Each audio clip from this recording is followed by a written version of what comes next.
በሐዘን ጊዜ ብዙ አታንቡ፣ ብዙ አታልቅሱ፣ ተስፋ አትቁረጡ፣ አትመረሩ፣ ጥቁርና ከል አትልበሱ፣ ፀጉር አትንጩ፣ እንደ አሕዛብ አታልቅሱ።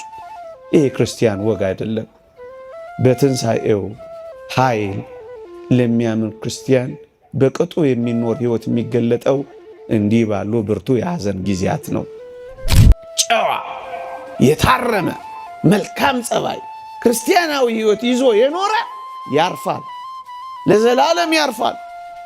ጥቂት ጊዜ ይሰቃያል፣ ጥቂት ጊዜ ይቸገራል፣ ጥቂት ጊዜ ያጎነብሳል፣ ጥቂት ጊዜ ይመረራል፣ ጥቂት ጊዜ ይተክዛል፣ ጥቂት ጊዜ ያጣል። ለዘላለም ጊዜ ለማይቆጠርለት ሕይወት ግን በተድላ በደስታ በእረፍት ይኖራል።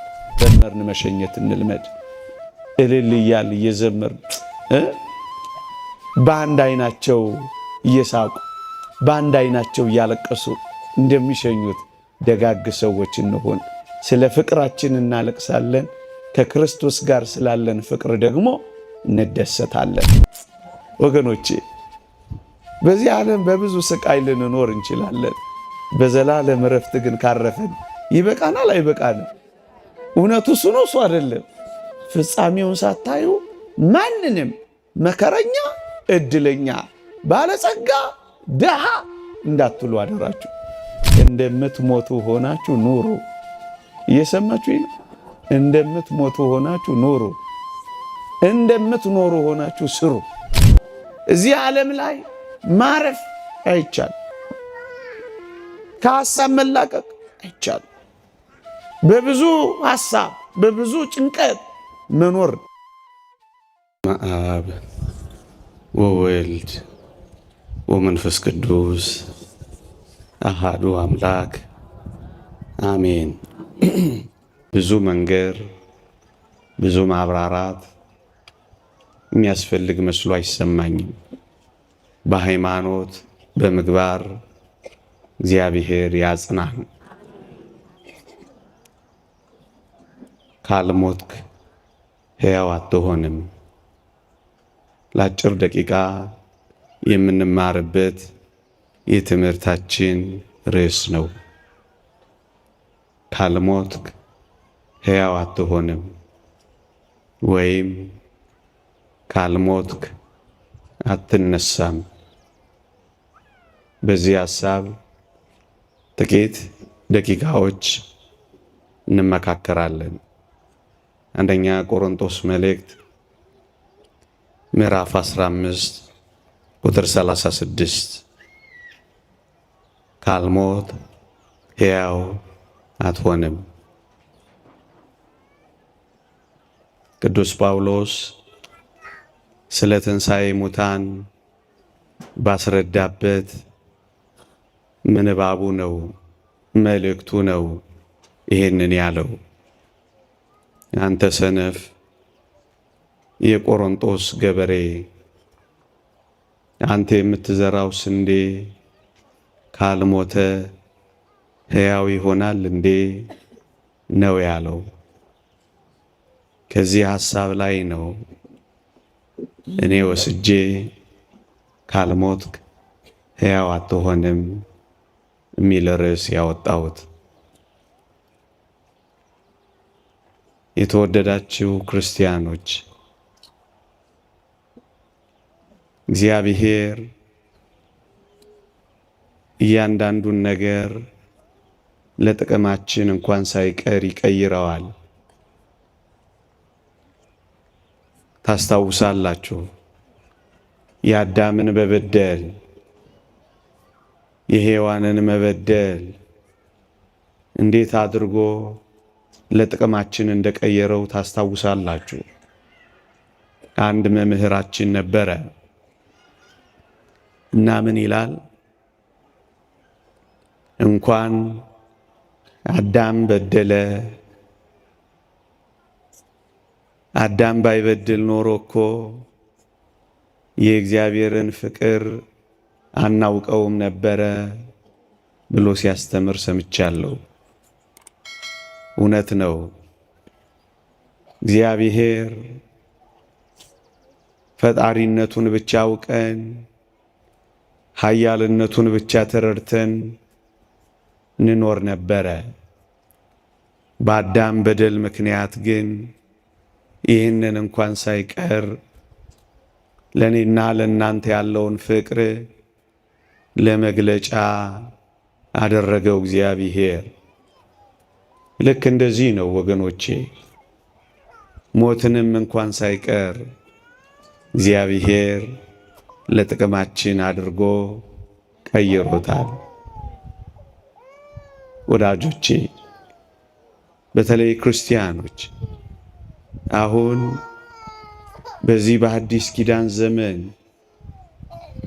የምንሞተው ለምንድን ነው ካላችሁኝ፣ አሁን ያለውን ቃል እደግምላችኋለሁ። ካልሞትን ሕያው ስለማንሆን ነው።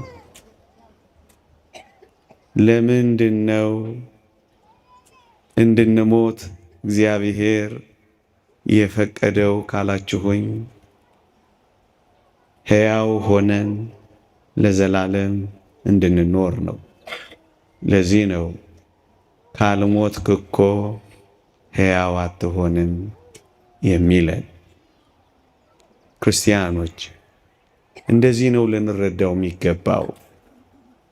ስንዴ ሲፈርስ፣ ስንዴ ሲበሰብስ፣ ስንዴ ከአፈር ሲለወስ፣ ስንዴ የጠፋ ሲመስል እውነት እንደዛ እንደማንረዳ እናውቃለን።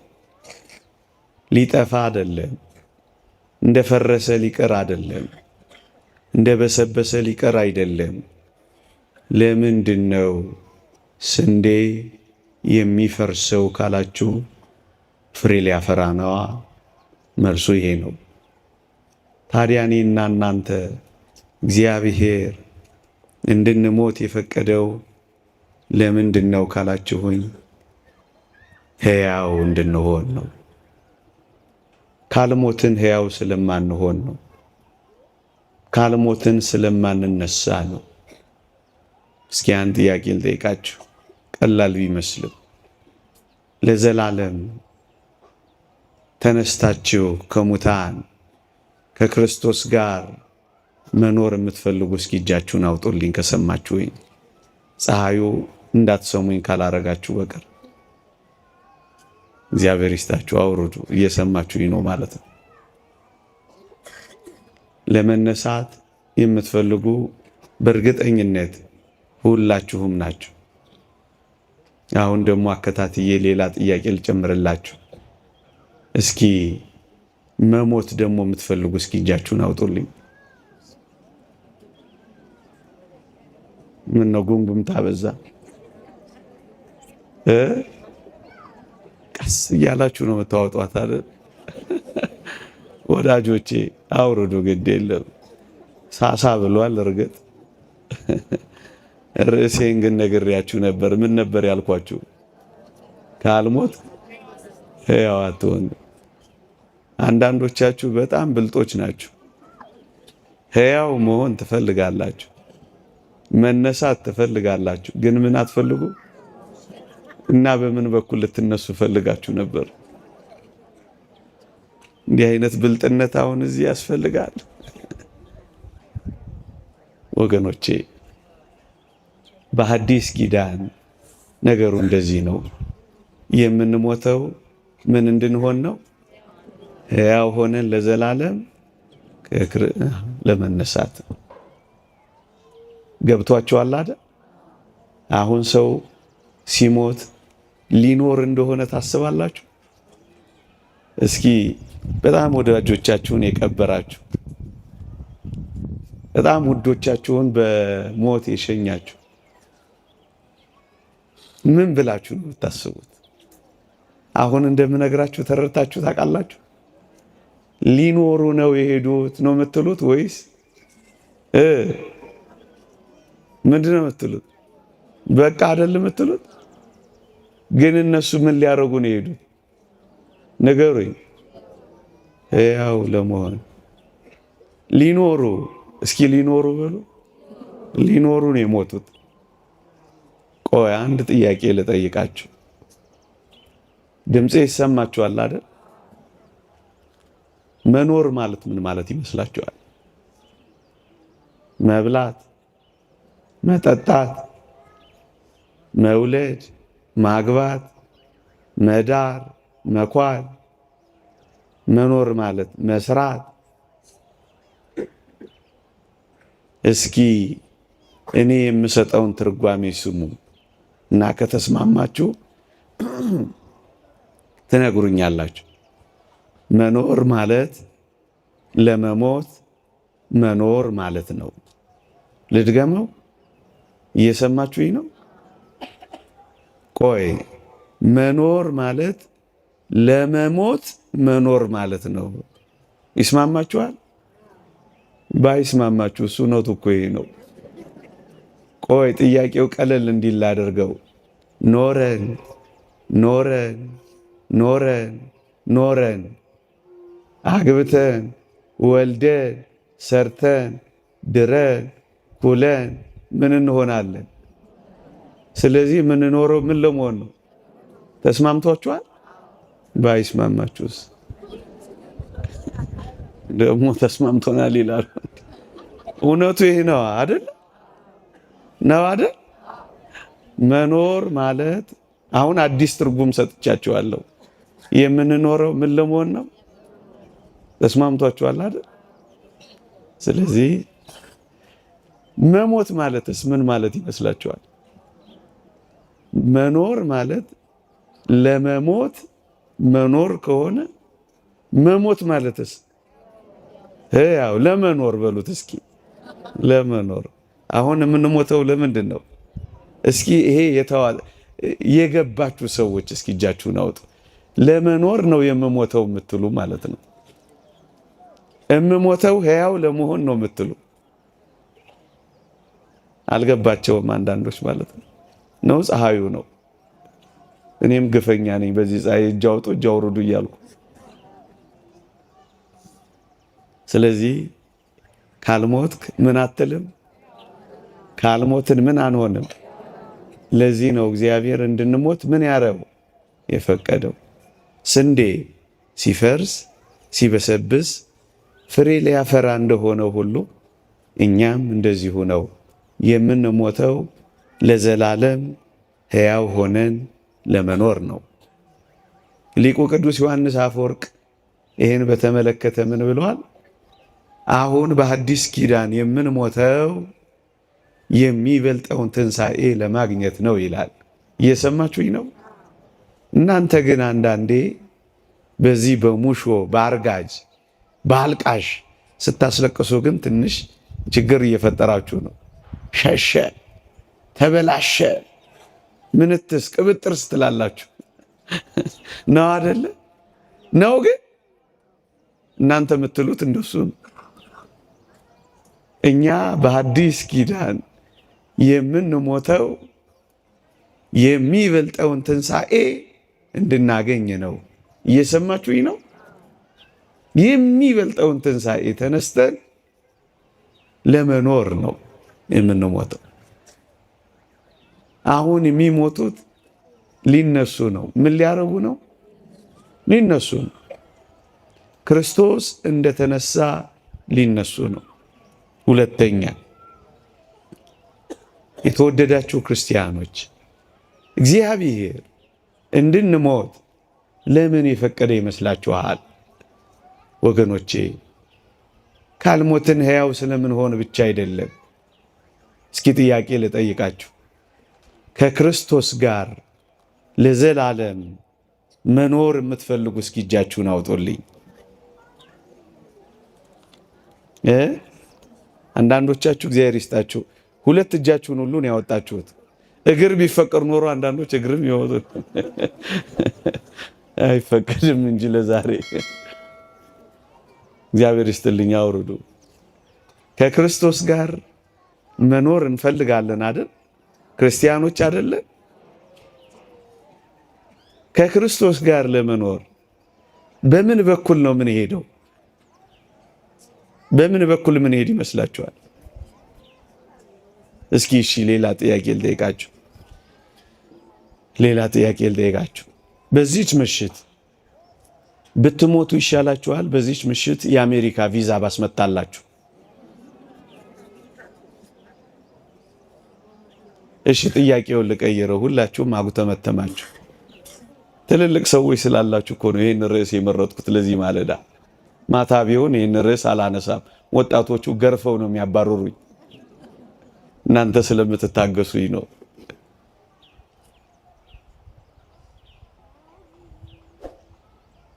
ብትሞቱ ይሻላችኋል ወይስ ቪዛ አልኳችሁ፣ ዝም አላችሁ። ጥያቄውን እስኪ ልቀይረው።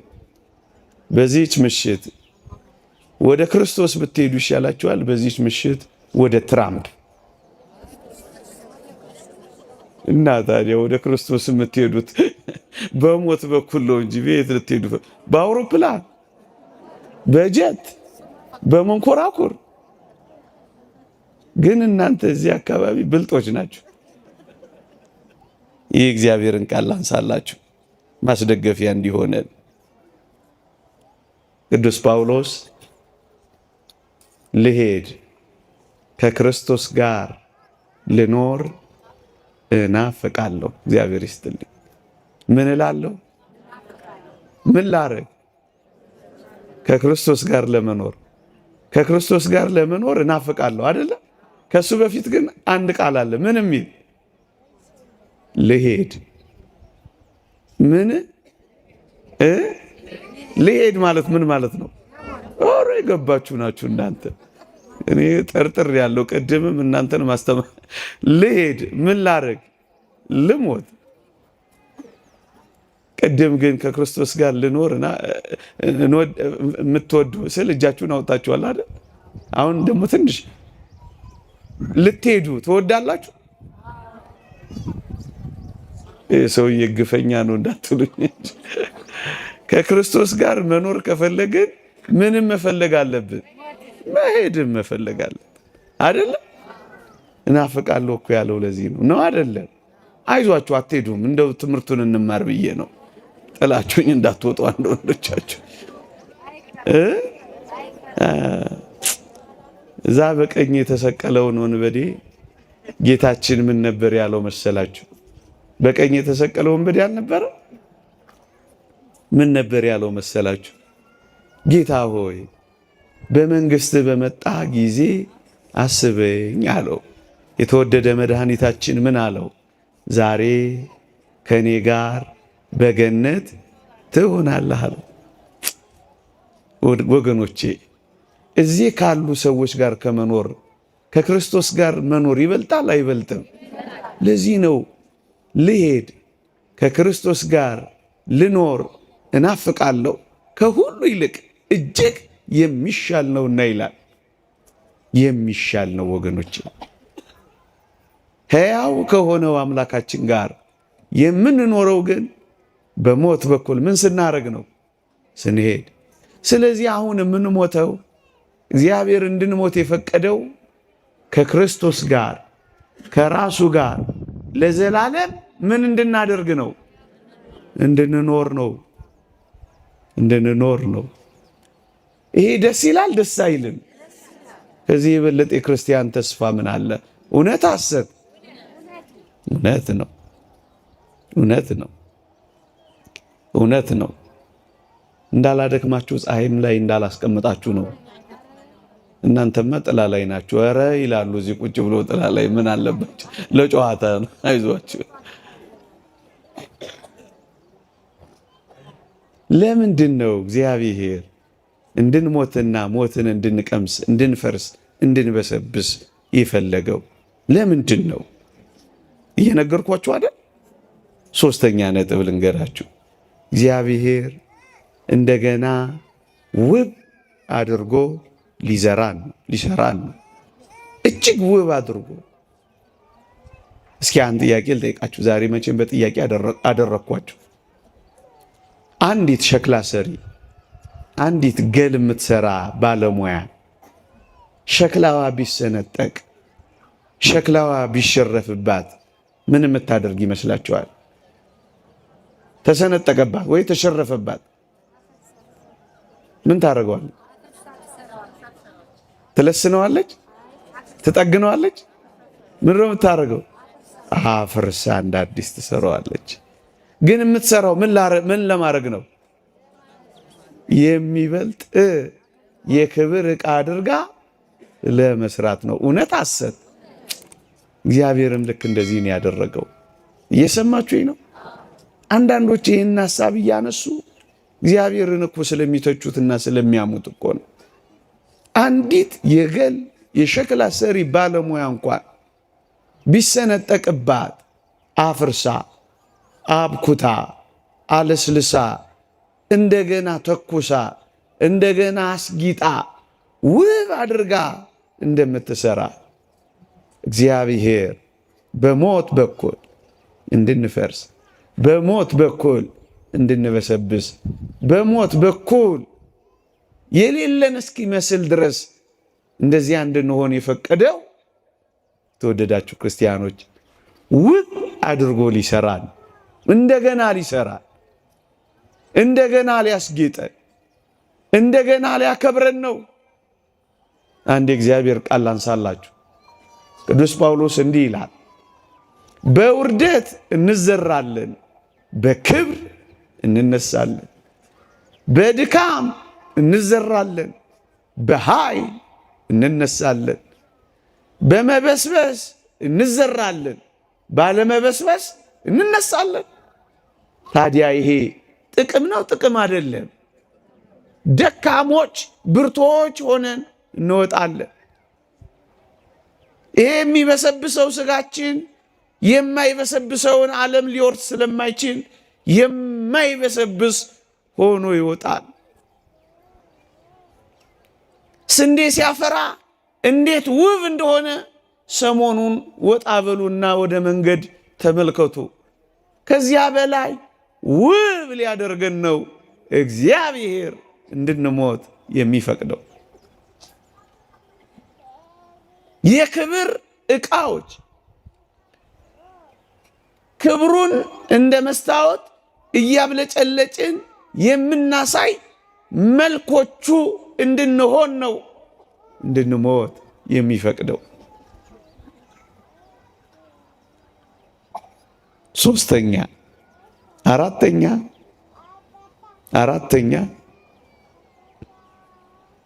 ለምን ፈቀደ እግዚአብሔር? ወገኖቼ አንድ ነገር ልንገራችሁ እስኪ። ይሄ ዓለም የድካም ነው የረፍት ነው? መጀመሪያ እሱ ልጠይቃችሁ። የድካም የረፍት እየሰማችሁኝ ነው? እዚህ ዓለም ላይ ማረፍ አይቻል፣ ከሐሳብ መላቀቅ አይቻል። በብዙ ሐሳብ በብዙ ጭንቀት መኖር። እዚያኛው ዓለም ግን ይሄ የለም። እርፍ ነው የምንለው። ወደዚህ ረፍት ነው። ለምን እግዚአብሔር እንድንሞት ፈቀደ?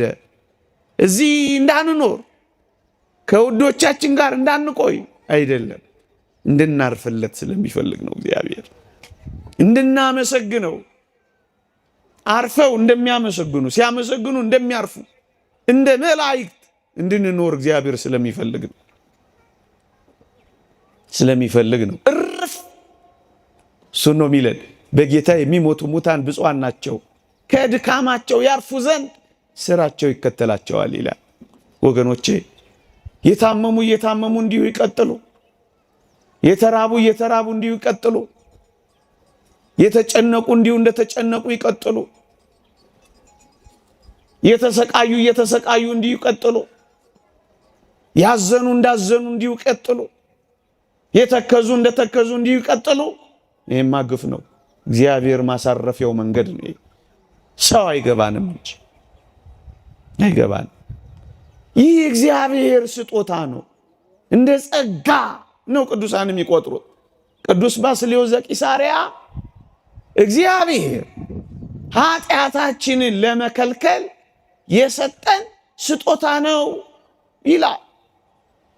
ወገኖቼ ሞት ባይኖር ደግሞ ፍርድ ባይኖር በዚች ዓለም ላይ ወንጀለኞች እና ወንጀል እንዴት ይጨምር እንደነበር እወቁ።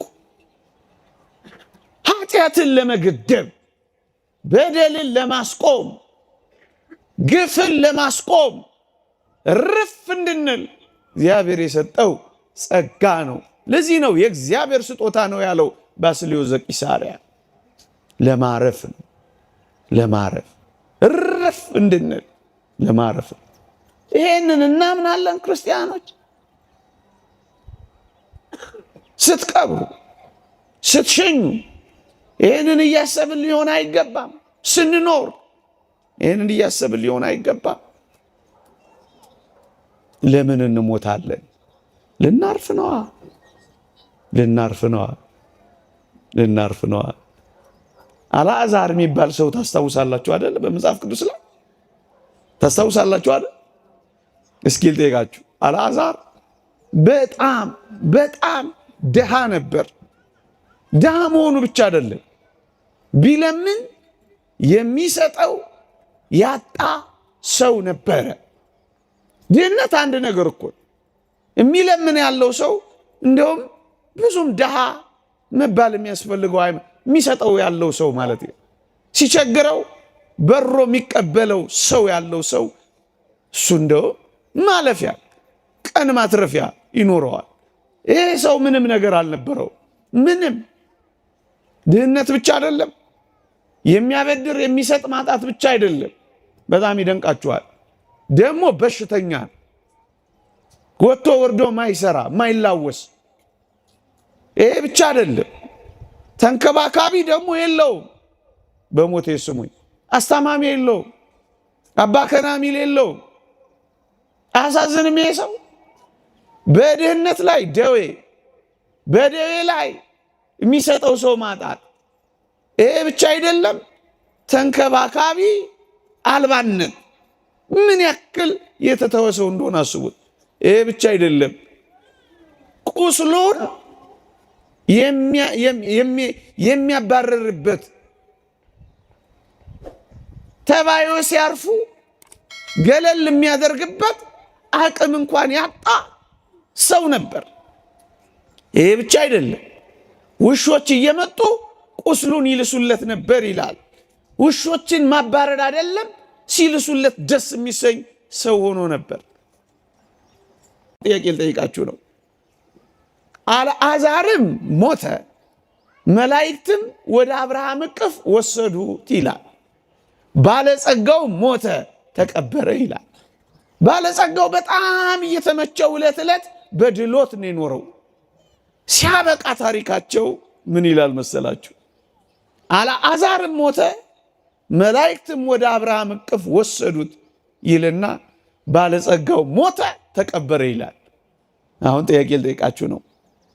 እናንተ እንደ አልዓዛር መሆን ይሻላችኋል? እንደ ባለጸጋው? ምን አላችሁኝ? እያሰባችሁ ነገሩኝ። ምን አላችሁኝ? አልዓዛር እኮ ድሃ ነበረ።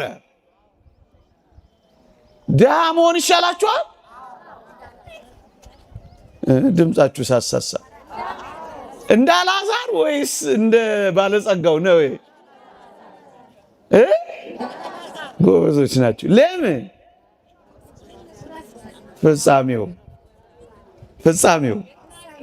ፍጻሜው ነው አይደለም? አያችሁ፣ ይህንን እንቆ ይሁላችሁ።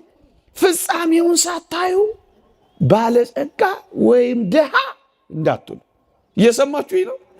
ያኛው ሞተ ተቀበረ ይላል፣ ያኛውስ ወደ አብርሃም እቅፍ ገባ ይላል። እየሰማችሁ ነው እንዴ? ድሃ እንደ አልዓዛር ወይስ እንደ ባለጸጋው? በሽተኛ እኮ ነበረ። ይሁና ነው ነገራችሁ። እየተስማማችሁ ነው?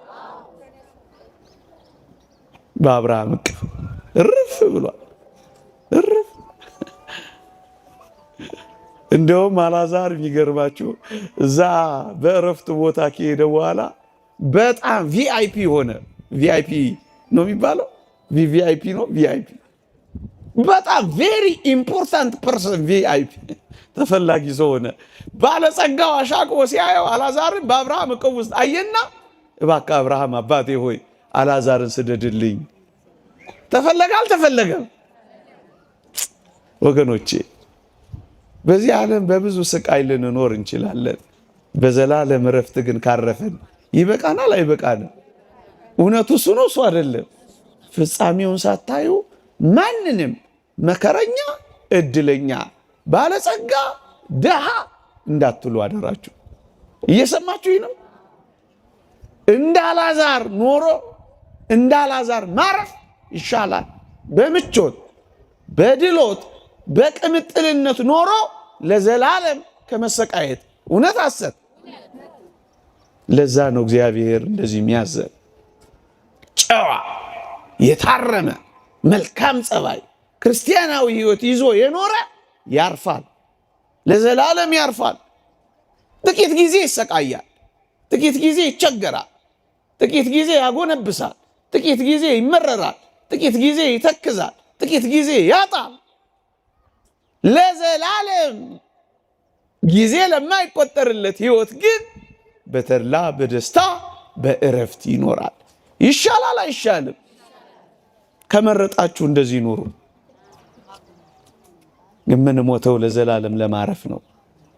የምንሞተው የከበረ ዕቃ የከበረ ሰውነት ይዘን ለመኖር ነው። ከክርስቶስ ጋር ለዘላለም ለመኖር ነው። የበለጠውን ትንሣኤ እንድናገኝ ነው። ኃጢአታችን እንዲከለከል ነው። መጨረሻ ለምን እንደምንሞት ታውቃላችሁ? ወደ ቤታችን ለመሄድ ነው። ወደ ሀገራችን ለመሄድ ነው። በጣም የምትወዱት መንገድ የትኛው ነው? እናንተ በጣም የምትወዱት መንገዳችሁ የትኛው ነው? የእናንተን አላውቅም። ከፀሐዩ ጋር ተደምሮ የኔ ጥያቄ መከራ እንዳያበላችሁ። እኔ በጣም የምወደው መንገድ ወደ ቤት የሚወስደኝን መንገድ ነው። እርፍ የምልበት ቤተሰቦቼን የማገኝበት ነው። አይደለም ነው? ወደ ቤታችን አይደል? በጣም ውብ የሆነ ቤታችን የምንሄደው በሞት አማካኝነት ነው። ያቺ ሀገራችን የት ናት? በሰማይ አይደለም ይላል። ሀገራችን ቤት ነው፣ በሰማይ። ዜግነታችን ክርስቶሳዊ ሰማያዊ። ወደ ሰማይ እዚህ የመጣ ነው። አደራችሁን ለቱሪስትነት ነው። እዚህ ምን ሆነን ነው? ቱሪስት። ይስማማችኋል? ባይስማማችሁስ? ወደ አንድ ገዳም የገባ አንድ ቱሪስት ገዳሙ ሊጎበኝ ሄዶ አንድ መነኩሴ ቤት ሲገባላችሁ አንዲት ሰሌን መተኛ፣ አንዲት ሳህን መበያ፣ አንዲት ኩባያ መጠጫ ብቻ አገኘ። ደነገጠና ቱሪስቱ አባቴ፣ አቤት፣ ንብረትህ ዕቃ የት አለ ይለዋል። እኔ አዎ፣ አንተን የት አለ ንብረትህ? ምንም ንብረት እኮ አይታየኝም አለው። ትንሽ ያስብና ያ መነኮስ ቱሪስቱን እንዲህ ይለዋል፣ ልጄ፣ አቤት፣ ያንተስ ንብረት ለመሆኑ የት አለ? ያንተስ ሀብት የት አለ ይለዋል።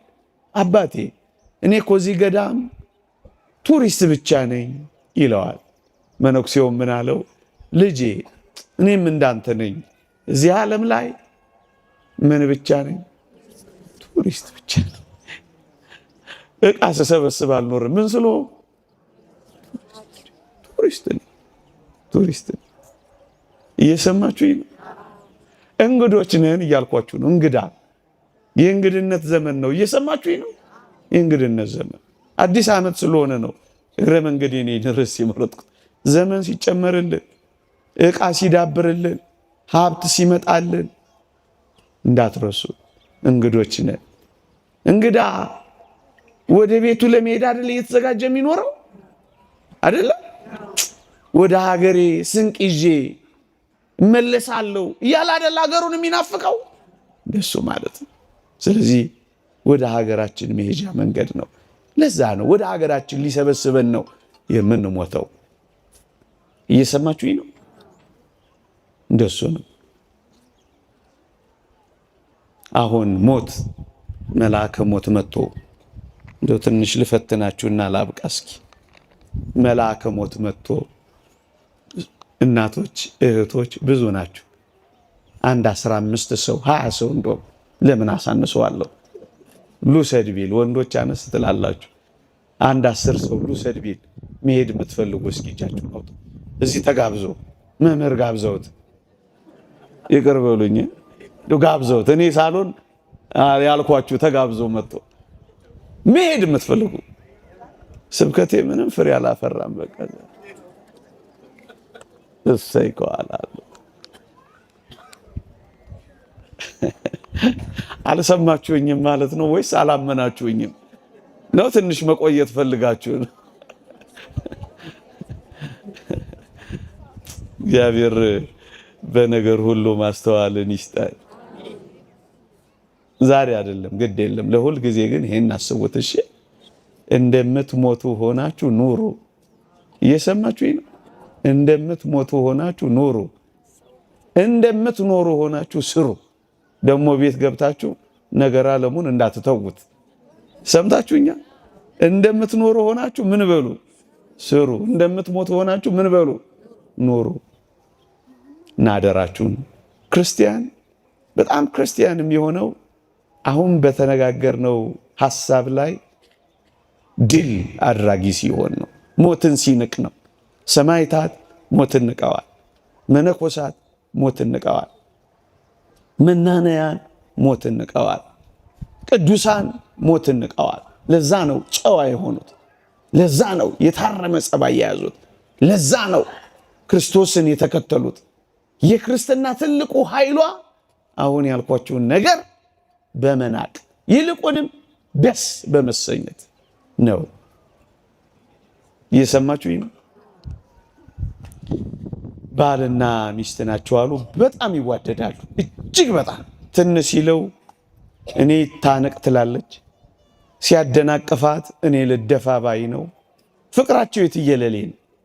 አንድ ጎረቤት ይህን ፍቅራቸውን ሲያይ ከርሞ ግን የምራቸውን ነው እውነታቸውን ነው የሚዋደዱት ብሎ አንድ ቀን ቼክ ማድረግ ፈለገ። አያድርስባችሁ እንዲህ አይነት ጎረቤት።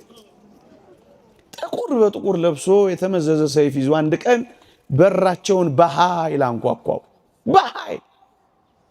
በኃይል ሲንኳኳ እዚህ አዲስ አበባ ነው ታሪኩ የተፈጸመው። በር በኃይል ከተንኳኳ ወይ ቀበሌ ነው ወይ ደንቦች ናቸው መቼም እኛ ሀገር። ሴትዮዋ በራ ወጣ ክፍት ስታደርግ ጥቁር በጥቁር የለበሰ የተመዘዘ ሰይፍ ያዘ ሰው ቆሟል።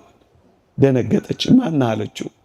እኔ ሞት ነኝ እና ምን ልታረግ እዚህ መጣ አለችው። አይሞቱማ እንዴት ይሞታሉ?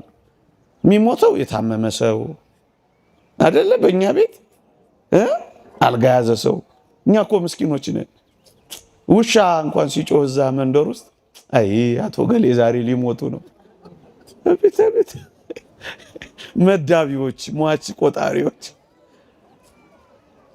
አሁን አንድ ምስኪን ዘፋኝ እኔ ትዝ ይለኛል፣ ማዲንጎ የሚባል አሁንም ይሞት ይመስላል። እሱ ደግሞ እናንተ እንደዚህ እንዳታረጉና እንዳጽፉ ነግሬያለሁ።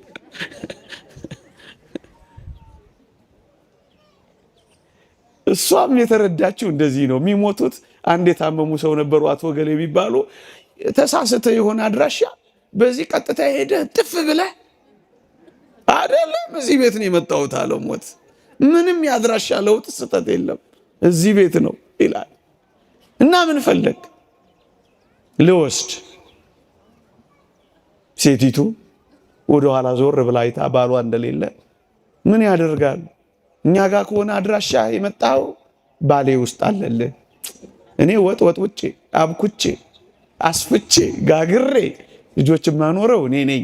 ባሌ ውስጥ አለ ውሰደው አለች። ፍቅራቸውን ሊለካ መጣል አልኳቸው።